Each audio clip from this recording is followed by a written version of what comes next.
Yeah, thank you all for inviting me to come to this this really interesting conference at the end of your impressive project here on responsibility over the years. I'm looking forward to getting some feedback about some of these ideas in progress that follow on. You know, they're different kinds of philosophers in some ways. When I look back on my career, I feel like I've just been doing the same thing basically since I started out. You know, it's all connected in some way. So, so you're going to recognize, probably any of you who've seen some of my earlier work will recognize some continuities and themes. The center of my discussion is going to be the topic of reactive blame. I'm open to the idea that blame is a protean phenomenon and there are different kinds of blame, but I do think that there is a kind of coherent, as a Straussonian, I would think this, wouldn't I? There's a coherent syndrome of attitudinal responses that include resentment, indignation, and guilt that are characteristic of one way of blaming agents for moral infractions. And I'm inclined to think that we should theorize moral responsibility in terms of these attitudinal responses to wrongdoing.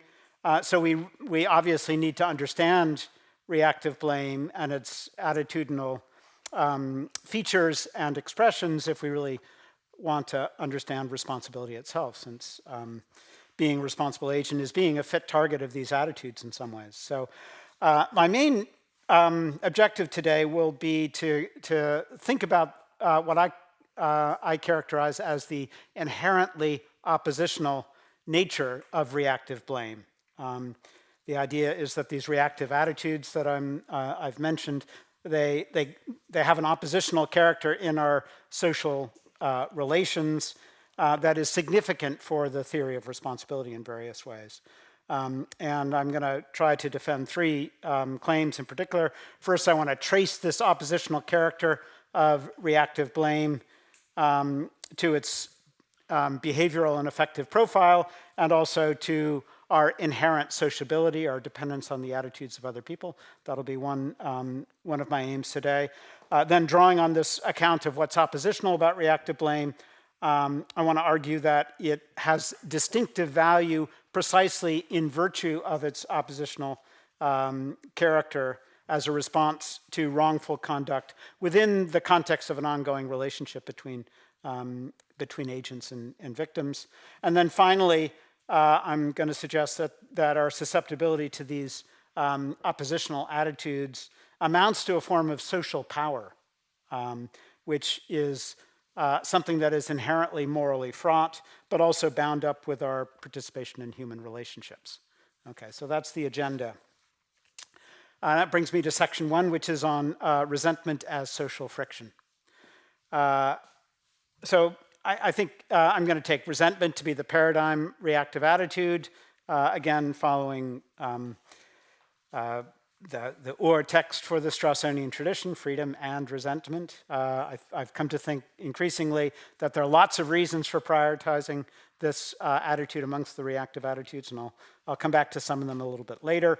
But it's a familiar idea that one familiar idea in this ballpark is that resentment and the other reactive attitudes are refinements of generic anger. They're forms of anger, specifications of anger. Maybe some of you want to dispute that. We could talk about in the discussion, but they seems to me a plausible claim to make about the reactive attitudes.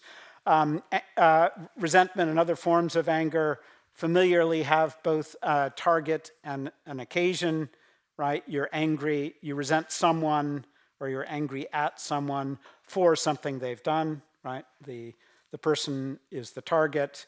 The thing they've done is the occasion of the attitude. And I'm not going to say a whole lot about those dimensions, but I'll take it for granted that that's built in to these kinds of attitudes. The thing I want to talk about in the first section of this lecture is just the idea that being subject to one of these reactive attitudes, to resentment in particular, you know, it's something that's experienced in social space as an original source of friction that comes between the subject of the attitude and its target. You know, I think this is perfectly familiar from intimate contexts, right? Which I think is I mean, there are different kinds of intimate relationships and so on, but you know, it's not unfamiliar to us that we, you know, get pissed off with the people that we live with and interact a lot with in interpersonal contexts in fairly minor ways, right? And I think when this happens, let me just take a random, purely hypothetical example. Suppose I come home later than I told my partner I was going to come home, and she was counting on me to be, you know, back in our Berlin apartment a couple of hours ago. And as I walk in the door, I swear I can tell if she's pissed off at me. I mean, you know, maybe she's just putting away the dishes, and there's something about the way that's happening that I can register immediately. I don't know, is it like this for you? I mean, and there's something now between us that's in social space that is, you know, familiar as a kind of source of friction in our interpersonal relationships. That's, anyway, the phenomenon that I'm gesturing toward when I talk about the oppositional character of these reactive attitudes and resentment in particular, and their nature as a source of social friction. So the question is how to explain this dimension of reactive blame. It's being something that's experienced interpersonally as a source of social friction. Now, there are many critics and different traditions of criticism of anger in different philosophical traditions. You know, there are Confucians, there are utilitarians, there are Buddhists, there are Stoics, there's Martha Nussbaum. You know, some of the critics have a ready explanation of what is aversive or oppositional about anger and other forms of reactive attitude. And you know, Martha Nussbaum's version of the idea is that it's essential to angry disapprobation that it involves a desire that the target should suffer harm, if not a desire to harm the target, at least a desire that the target should suffer harm. And you know, obviously, we're averse to suffering harm, and so we experience it as a source of friction in interpersonal relations when people harbor desires that we should come to grief in these ways. That's a very kind of somewhat crude but straightforward explanation of why we might experience angry disapprobation as a source of friction in interpersonal relationships. But it seems like it's the wrong account to me, and it seems like the wrong account because it essentializes an aspect of anger that is not unfamiliar to us. People who are angry do sometimes want to lash out and have the desire that the target of their attitude should suffer harm. But I don't think that it's essential to anger that it should include this payback desire that to use Martha Nussbaum's expression for it. I mean, I think especially go back to the interpersonal context, when there's resentment in a relationship because of minor infractions of various kinds, I don't think that it's characteristic of the parties to the relationship that they want the target of the resentment to suffer harm necessarily. That dimension of anger can be sublimated out of it, right? And I think even when it is, the attitude itself remains kind of a source of social friction, right? So where does the friction come from, if not from a desire that the target should suffer harm? Part of the alternative hypothesis I want to propose is what I'll call the sociability hypothesis, which is just going to appeal to the familiar kind of Rousseauvian idea that we are inherently social creatures, and part of our social nature is our dependence on the attitudes, dependence or vulnerability to the attitudes of other people, right? It matters to us. We have an interest in not being the target of disesteem on the part of other people, and to know that we are held in low opinion or esteem by members of our social community. That is something that's intrinsically dysphoric, right? We don't want to be in a social space in which other people think badly of us. It's something that we have pro tanto reason to regret, it seems to me. So the sociability hypothesis will appeal to our vulnerability to the attitudes of other people, to just posit that we're inherently averse to people having the kind of negative attitudes towards us that are characteristic of reactive blame.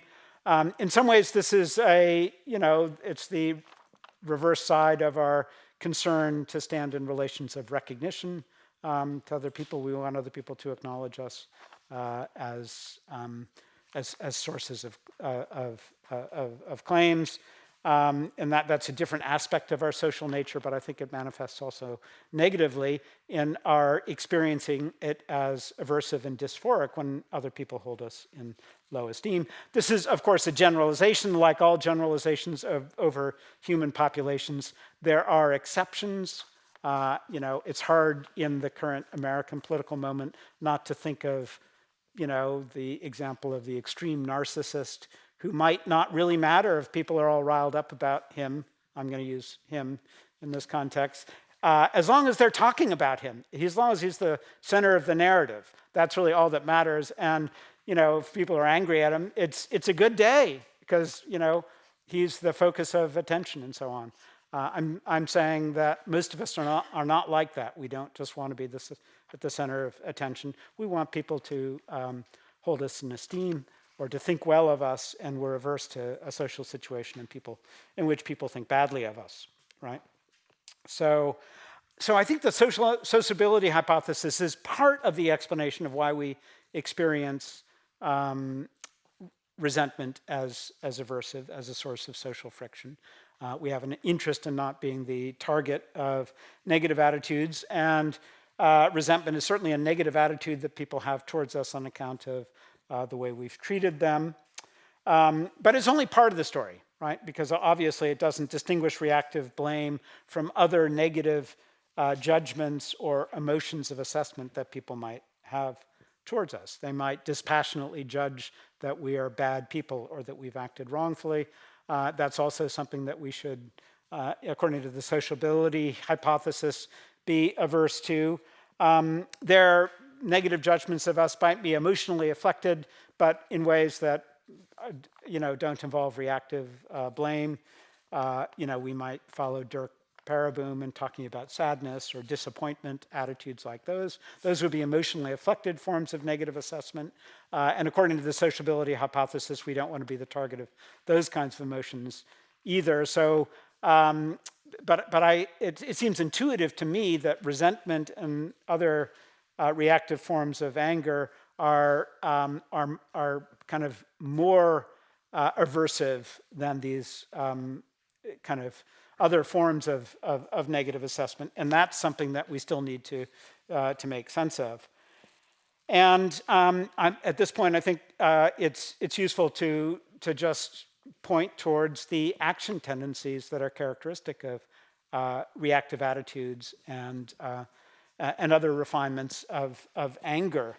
One thing that sets anger or resentment apart from sorrow is that it involves a kind of disposition, a kind of confrontational tendency, if not to lash out at the target, at least to stand up to and to confront the target of the attitude about the wrongful conduct that was the occasion of the attitude, right? And it seems like this is part of the syndrome of dispositions that are characteristic of reactive blame, and it contributes to the aversive character of the emotion as a source of friction within social relations. This disposition to confront or stand up to the target, I think, is part of what makes reactive attitudes, what connects them intuitively to the idea of addressing demands at another party.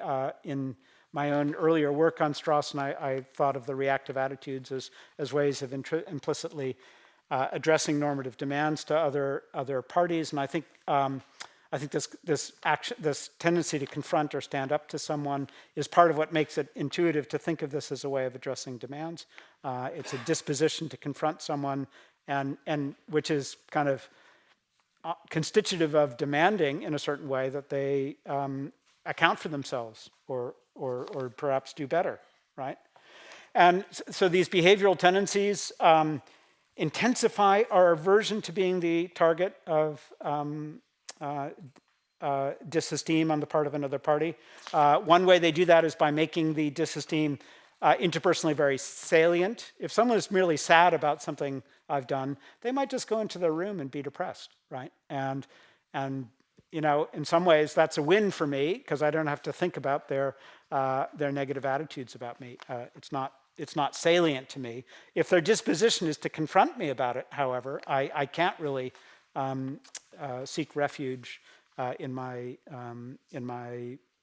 attention to other things. I'm forced to confront the negative attitude of the other party.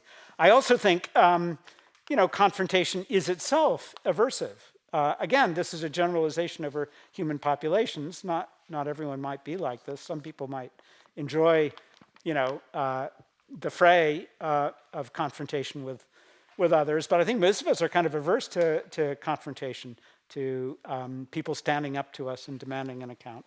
And insofar as resentment includes a disposition to these kinds of behavioral reactions toward the target, I think this is another thing about it that contributes to its aversive character, right? Okay, so those are some reflections. That's the first section of the talk about the features of the reactive blame, taking resentment to be paradigmatic, that contribute to its oppositional character within interpersonal relationships. Okay. Now, in the second section, I want to turn to the kind of generic question of why it might be useful to have a reaction like this in our interpersonal repertoire, given the oppositional nature of reactive blame that I've just been talking about. So the second section is called Resentment and Relationships.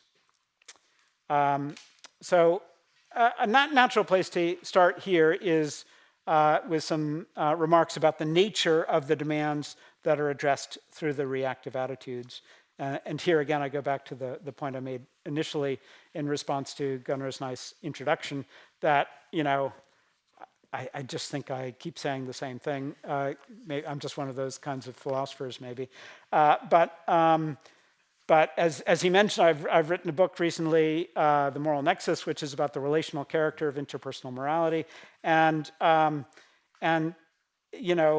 think the relational account that I try to sketch in that book, it characterizes moral obligations as directed obligations that are owed by one party to another individual, where the party to whom the obligations are directed has a claim against the agent to compliance with them. And when these kinds of directed obligations are flouted, the result is that the agent has wronged the claim holder in some way.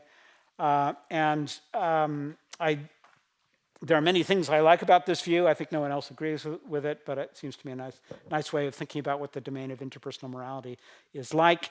But I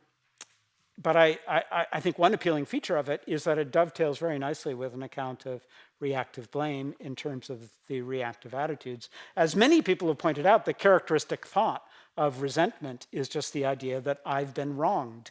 And that is not a thought that is available to a consequentialist, or even, I'm not sure it's available even to a Kantian. It's an inherently relational thought, and it makes sense that the characteristic form of accountability attributing response to wrongdoing would be resentment if wrongdoing constitutively involves the flouting of distinctively relational requirements, right? So I think it's a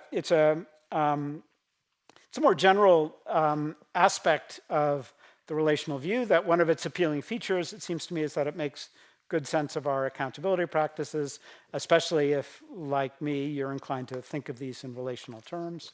I think it makes sense of the idea that, for instance, flouting directed obligations provides other parties with a presumptive basis for complaint against us, and it does this through this idea that the obligations are owed to other parties, so that the flouting of the obligations, it provides warrant to the person who's been wronged for reactions that are characteristic of of blame, reactions like resentment. The account also makes, I think, illuminating sense of the significance of quality of will within the Strawsonian approach to accountability practices. Strawson, of course, famously held that our blaming reactions are responses to the quality of will of other agents in our social space. And on the kind of relational account of the norms of interpersonal morality, those are norms that are owed to other parties. They correspond to claims on the part of other individuals. So an attitude of disregard for those norms is eo ipso an attitude towards another person. It's an attitude of disregard for the claim holder as a bearer of claims, or alternatively, disregard for those claims themselves. And those are things that the claim holder cares about and has a special interest in. So it makes sense that attitudes of disregard for moral norms, if we think of them in relational terms, should have the kind of significance for other parties, for claim holders, of providing a kind of presumptive basis for the blaming reactions, right? Now, this way of thinking about accountability practices as structured in terms of relational norms, I'm just going to be very kind of short-winded about this, but it goes together with a conception of interpersonal accountability as primarily defined by the relations between the individuals, by the agents and the claim holders that are linked through directed moral obligations. So, this is the primary context within which accountability plays out. A propensity to angry disapprobation of wrongdoers is sometimes a disposition to blame, is sometimes connected to a conception of dignity in some of the literature on responsibility. I think this makes sense in the relational scheme insofar as resentment is a way of asserting claims that you hold on your own behalf, right? You're standing up to the wrongdoer and demanding, in effect, and resenting them, behavior that acknowledges your claims and that complies with them, and that asks them to give an account of their disregard of the claims that they that you hold against them. So it's a feature of this account that I think is also echoed in Strawson, that not that there isn't a third-party blame. Obviously, there is third-party blame. It's a important part of our moral reactions, but it's an essentially parasitic phenomenon. It's parasitic on first-party blame, which is the blame of a claim holder that's expressed in resentment of the agent who has flouted their claim in particular. And the idea is that third-party blame, as Strawson himself puts it, is inherently vicarious. It's a blame on behalf of the claim holder about something that the agent, some attitude of disregard that the agent showed to the claim holder in particular, right? So those are some general remarks that connect this account of this kind of Strawson-inflected account of reactive blame with my more recent kind of relational story about the norms of interpersonal morality. Now to set the stage for discussion about why it's useful to have reactive blame in our interpersonal repertoire, I want to say a few remarks about Scanlon's very interesting relational account of blame. I do think Scanlon's chapter 4 in moral dimensions is really one of the most innovative contributions to the responsibility literature in the last several decades. It's kind of a new, interesting way of thinking about what the phenomenon is in the first place. I've argued elsewhere, and I'm not going to really draw on this, that it's a great account, except that it leaves the blame out of blame. So that objection is out there, but I'm going to talk about a different aspect of it today. But on Scanlon's account, just to remind you, to blame someone is to revise one's intentions and other attitudes in response to the impairment of one's relationship to the target by their behavior, right? Scanlon's controlling example is one where a friend of his, Joe, has betrayed some confidences and not stood up for him at a party where people were kind of ragging on him and ridiculing him. And Scanlon says that behavior on Joe's part impairs Joe's relationship to Scanlon, right? And as a result of that impairment, Scanlon has reason to adjust his own intentions and attitudes towards Joe, and to blame Joe just is to revise one's intentions in the way that the impairment of the relationship by Joe gives Scanlon reason to do, right? So it's a kind of interesting account. There is a superficial similarity between Scanlon's approach and some of what I've just been saying about the relational context of blame, insofar as both of us think that there's a kind of impairment of a relationship that is the occasion for blame. This is an idea that, of course, needs careful handling, because Scanlon's own example is the example of an ongoing relationship of friendship with Joe, and his idea is that relationship is somehow devalued by Joe's behavior, so it becomes a different kind of relationship. But obviously, people can wrong us morally in ways that give us occasion to blame them, even if we've never met them before. The very first interaction with someone might be their attempt to steal your laptop or your first edition of some important philosophy book by Strawson or Bernard Williams or whatever it is, right? And so we need to be careful about how relationships are impaired by the wrongful conduct that is the occasion for blame. In my own way of thinking about it, there doesn't need to be an antecedent, thick personal relationship between the parties. What there needs to be is a susceptibility of one person to the agency of another person, which is the predicate for having duties that are owed to that other party. And it's sufficient that those duties are owed relationally to the other party, and the relation is impaired just insofar as the agent, in stealing your laptop or your book on their first encounter with you, does not live up to what they owe to you interpersonally, right? Anyway, and I don't believe that that's actually part of Scanlon's account of the way relationships are impaired. That'd be an interesting thing to discuss, but I don't think this is really part of his own view. What is part of his view, I think, and I think this is fair to him, is that the paradigmatic expression of blame is, I'm going to adopt some A.O. Hirschman vocabulary here, is exit from a relationship.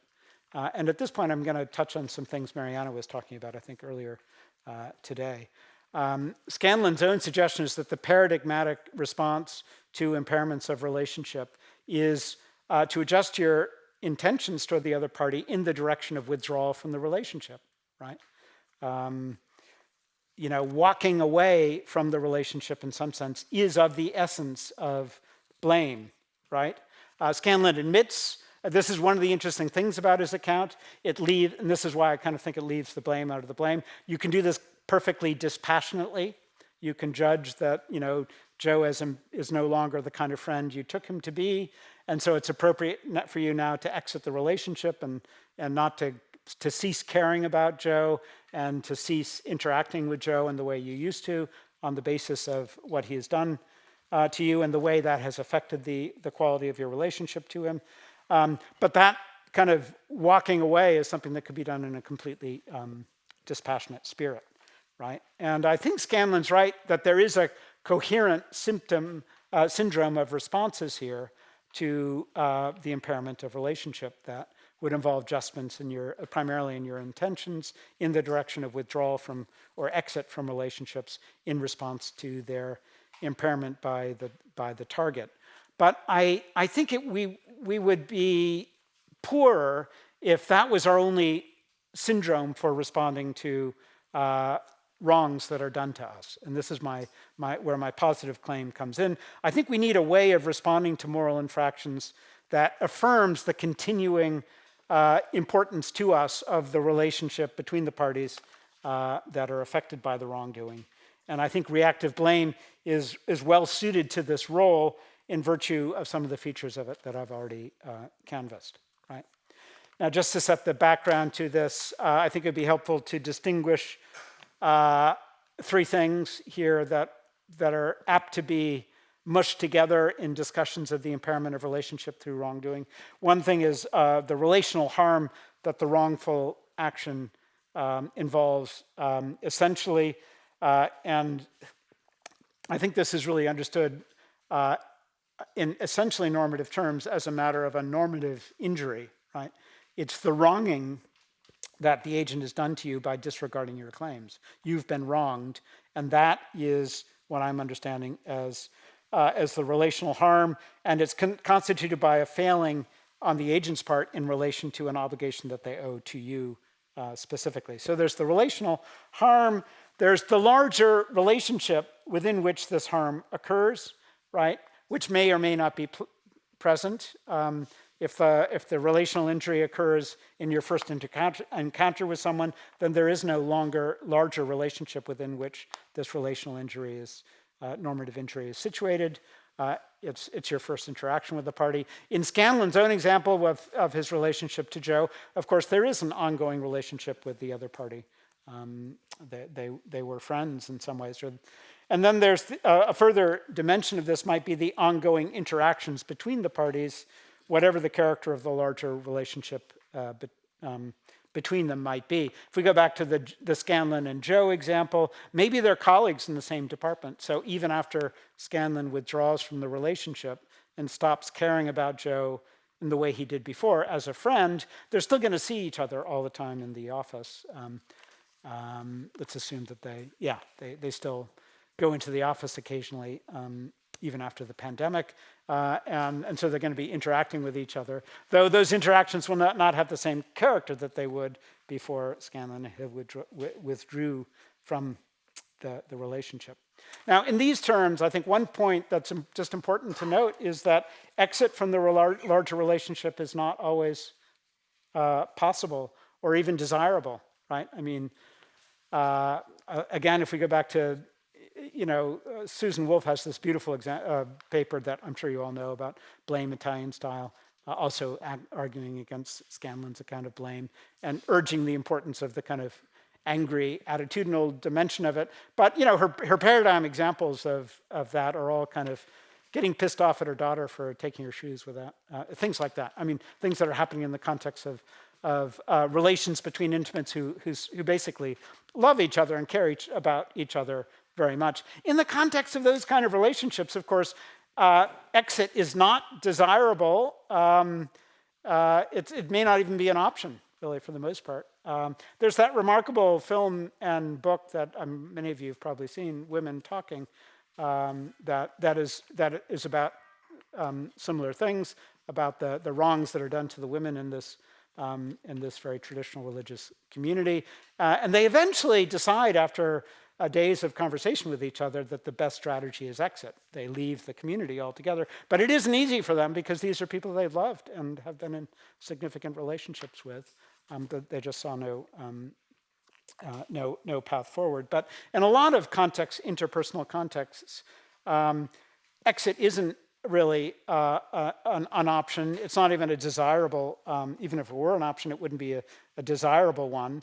And in cases like this, I think it's really important to have in our interpersonal repertoire a way of responding to the relational harm or injury that affirms the continuing importance of the larger relationship within which it occurs. And I want to say that reactive blame, in virtue of the kind of oppositional features of it I've been talking about, is really well suited to this role, right? And so it's an alternative syndrome to Scanlon's exit syndrome that I think has some valuable features in the context of ongoing relationships. One obvious aspect of it, I'm now on page 3 of the handout, is that reactive blame is, as an emotional reaction, is connected to the phenomenon of valuing.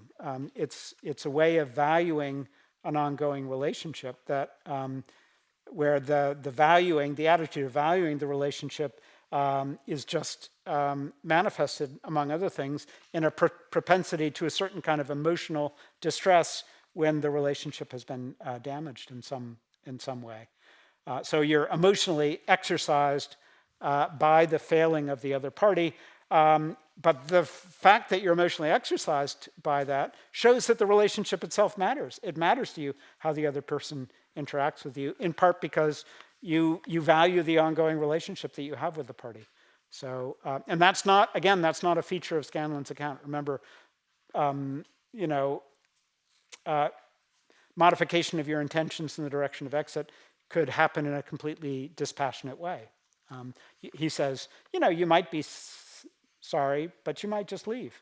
It's the leaving, not the sorrow, never mind the anger, that is important. So that's one dimension of it that's important here. But I also think the further, more specific elements of angry disapprobation that I was discussing in connection with the first section are important here. And they contribute additionally in this context. And these are the dimensions of reactive blame that introduce into our interpersonal interactions social frictions that impede normal continuing relations with the other party. I think the person who's subject to anger, I'm saying, is going to be disposed to stand up to the target, to confront the target, to demand an account, and this is going to come between the subject of anger and the target of anger in ways that impede normal relations between them. And there are three aspects of this that I think are potentially valuable as part of a functional repertoire of responses within an ongoing valued relationship. One thing is that the disposition to respond to wrongs in this way makes them interpersonally salient as obligations. I mean, to say, dude, you can't do that to me, is just a way of signaling that there's a line here that is not to be crossed, right? I actually am not sure we would have a clear conception of interpersonal obligations if we didn't have some angry reactions in our repertoire. So I think it's useful to have a response that makes moral obligations salient interpersonally as lines that aren't to be crossed or obligations. In virtue of its confrontational character, it puts the violation of these obligations, the crossing of these lines, on the agenda of the parties as something that just needs to be dealt with before they can move forward on a constructive basis. And this way of putting the infraction on the agenda of the parties to the relationship, in turn, and again, this is the territory that was discussed this morning to some extent in Mariana's talk. This in turn calls for the familiar suite of responses on the part of the target that I'll come back to in just a minute, that involve acknowledgement and apology, the making of amends, and so on. And I see here myself a contrast with Scanlon's exit model. If you're just exiting the relationship, then I don't think that there's any particular need to apologize or acknowledge wrongdoing in order for the parties to go forward. The victim has already left the scene, right? So on that point, I think I may disagree with some of what Mariana was saying earlier. Okay, so that's the second section of the account about what might be valuable about having this kind of repertoire of oppositional responses available to us in the form of reactive blame. I now want to talk in the concluding section about how these tendencies, these reactions that involve introduced frictions into our social relationships are incipiently forms of social power, right? Let me start with the question of the commutative character of blame. The blame is sometimes said, especially in the Straussonian tradition, insofar as it involves reactive attitudes, to be incipiently a form of communication. I do think we have to be careful to distinguish blame and the expression of blame. Those are separate things. This is one of the reasons why I'm a little troubled by the kind of parallel between praise and blame, because I do think that, sorry, I, I do think you can, you can blame someone without actually expressing it, and praise seems essentially kind of performative or expressive by contrast. But I think there's a kind of incipient communicative character to reactive blame that's connected to the kind of action tendencies that I was talking about earlier. The tendency to stand up to or confront someone is connected very naturally to giving voice to a complaint, right? That's what you're confronting the person about, right? And you haven't really stood up to them or confronted them unless you've communicated that, it's not okay to cross that line that was crossed, right? And so that's where I would see the connection to communication. So communicative blame is going to be paradigmatic. That Miranda Fricker talks about communicative blame as the paradigm case of blame.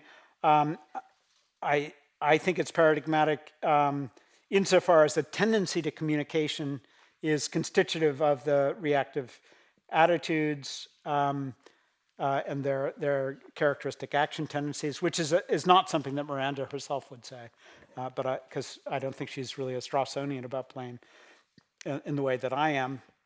So, but I think this is where I would see the communicative dimension of reactive blame. And I also think the value of reactive blame interpersonally is manifest really primarily in the context where the resentment is communicated to the other party as a predicate for actions that come after that. Now, what is the constructive role of communicative blame within the parties to the relationship that is impeded by it initially? Again, Miranda Fricker talks about the constructive role of communicative blame in terms of alignment in moral understanding. And I think that's important in some ways, but that's not the entire story, right? I mean, there's one way of aligning in your moral understanding with someone. That's a pathology of blame. This is the phenomenon where the irascible, boss just browbeats people, flies off the handle all the time until people accede to his false narrative of how he's been treated in some way. And you can align with someone in moral understanding as a response to blame in that way. But it's alignment, it's a bad kind of alignment. It's alignment on a false narrative. So I don't think that is a complete account of the constructive function of reactive blame in interpersonal contexts. I think a much more platitudinous but appropriate way of characterizing the constructive function is, again, going back to this morning's talk, in terms of the familiar idea of repair. Repair isn't a matter of undoing the moral injury that the infraction involves because it occurred in the past and it can't be undone. But it's a process somehow that makes it possible for the parties to resume their interactions with each other on normal terms, where they're able to trust each other to abide by the directed obligations that link them to each other. So I'm not going to go into detail here, but the familiar elements in this involve resentment, acknowledgement, apology, making amends, forgiveness, and so on. Now, the character of the conversational exchange that's initiated by reactive blame is kind of confrontational, as I was saying. The subject of reactive anger stands up to the target, and there's a kind of edge to that form of conversational exchange, which contributes to its oppositional character. It's a kind of exerting of attitudinal pressure on the other party to face up to what happened and enter into or begin a process of dealing with it interpersonally.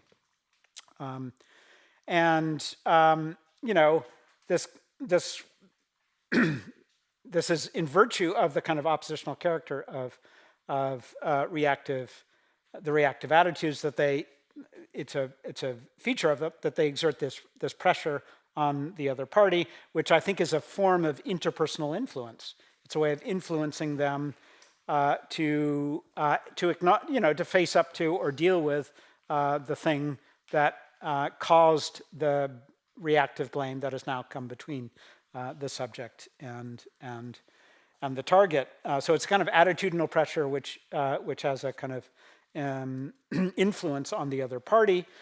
These influences on the other party, of course, are inflected through the agency of the subject of reactive blame. Insofar, one form of agential inflection is just in virtue of the action tendencies I was talking about earlier, insofar as the resentment involves a tendency to stand up and confront and express one's blame to the other party, then we're doing something to that party that exerts influence on them in some way. It intensifies and mobilizes the pressures that are just inherent in our subjecting them to reactive blame in the first place. And where influence, I think, is inflected through agency, I think we have a basic paradigm for the phenomenon of social power. There's some element of social power that the subject of resentment has in relation to the target. It may not be a lot of power, but there is some social power or influence here. I think this agential element is intensified through the managerial actions that we can take in regard to our own reactive blame. I think this is some of the territory that we were talking about this morning. The idea that it might be, we could theoretically manage our reactive attitudes by trying to overcome them, but it would be a tremendous amount of work and impose burdens on us. That's an interesting idea, but that's the territory that I'm talking about, of our managerial attitudes towards our own reactive attitudes. And one way we can manage them is to accede to them and treat them as significant in the context of our interpersonal relations. And that further intensifies the influence they might have on the other party and contributes to the aspect of reactive blame as a form of social power, right? Now, I do think this kind of management of the reactive attitudes would take me too far afield to go on about this, but this is, I think, the space within which forgiveness operates. I think we talk about forgiveness in agential terms. We offer people forgiveness, and I think one way to understand what's going on is that to forgive is to manage one's resentment, one's warranted resentment, in the direction of trying to overcome it and treating it as no longer significant interpersonally in the context of the relation with the target that it, has introduced social frictions into it. Insofar as this is an agential thing that we're doing, I think we have a useful framework for thinking about how forgiveness can be responsive to reasons, consistently with the fact that it's the overcoming of attitudes that are themselves warranted in some sense. I think management is agential, and so it's responsive to reasons for action. Attitudes are responsive to reasons of a different kind. So we can have reasons to forgive someone, which are just reasons to try to overcome our anger, even if it's still warranted, considered in itself as an attitude. I also think this kind of double vision aspect, where we can take managerial or agential stances towards our own reactive blame, is maybe a helpful context for thinking about the larger, philosophical issue of pessimism about responsibility and the free will debate. We, through our management of and acceding to our reactive blame in our responses to other people, we're exerting a kind of social power over them. And that might be a kind of morally problematic thing to do, conceivably, in a world in which everything is determined, right? This is not my view. Of course, I'm a compatibilist, but I think there's a coherent idea there, which is not the idea that resentment or reactive blame would never be warranted, but that we should try to overcome it because it is in our power to manage it in a certain way, and it's unfair to accede to this form of interpersonal power in a world in which people couldn't have done otherwise. So I think that's kind of how I might think about the space within which that familiar philosophical position operates should be located. Now, even apart from those traditional debates about the compatibility of free will and responsibility, there are these different traditions of skepticism about anger that I adverted to at the start of my talk. So a different kind of pessimist about moral accountability relations. And again, think of the motley crew of the utilitarians and Stoics and Confucians and Buddhists and Martha Nussbaum. They seem to be arguing that we should try to overcome our anger because it just becomes a kind of problematic way of relating to other people interpersonally. And part of what they might think is problematic about it is that it involves essentially social power. And I think there's a grain of truth in this skeptical tradition of anger in thinking that we should be, that social power is morally fraught. It's a dangerous way of relating to other people, and it requires, very careful, vigilant monitoring and regulation and so on. But by the same token, it seems, so I think we need to really be attentive to this aspect of reactive anger. And there are a host of important pathologies of reactive blame that are connected to this power dimension of it that I won't be able to go into now. But I think we should acknowledge those and be clear-eyed about them. They're part of the package, and we should certainly try to manage our reactive anger and blame so that it doesn't take a pathological form. But at the end of the day, I guess I think with Strawson that some residue of this kind of social power is just given to us with the fact of our social life and with the fact of our natural reactions of reactive blame towards the violation of the interpersonal norms that hold us together as members of the moral community. All right. Thank you very much for your attention.